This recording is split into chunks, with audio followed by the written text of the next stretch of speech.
Outside, it does not look like much, but inside, the L&J Cafe is filled with noise, good food, family history, and great stories. The first glass that my daughter ever held in her hand was here. When she grew up, she's 13 years old now, but you know, the big red glasses they served lemonade in, that fresh made lemonade. She loved that. Started feeding her that through a straw, and then she had to get the cup, and her head was here, and it, you know, almost drowned, but she did it. What began as a dream for a young cook became a reality when Antonio Flores and his wife Juanita opened Tony's Place in 1927. A new name, 3 generations, and 82 years later, the restaurant remains open. There's really been no big lapse of business here. Tony's great-grandson, Leo Duran, says bootlegging back during the Prohibition days made the restaurant a hotspot. They developed a reputation, not just with the normal blue-collar workers, but also with the white-collar workers and with the cavalry.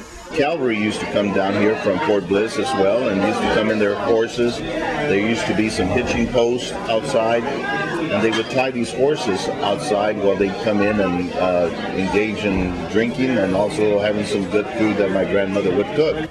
Today, L&J's reputation stems from 2 things. First, there's the food, made from great-grandmother Juanita's recipes. I guess, like the authenticity of the food. I mean, here it's very traditional, the taste, it's really good, and you can't find that in San Antonio. And then there's a location. Across the street is Concordia Cemetery. Legend has it, visitors come from beyond the grave to visit. There was a pot of coffee that would start brewing periodically, and it all stopped when we switched brands of coffee, so I don't know. They're again particulars.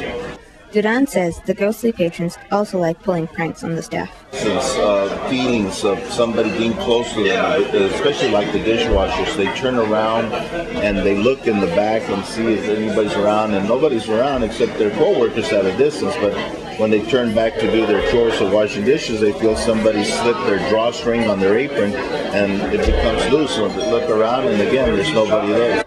Like his old patrons, Duran hopes that new customers, like Rebecca, will come back to enjoy his great-grandmother's recipes. I'll come back. Now that I've come, now I'm glad I came. This is Alex Hinojosa reporting.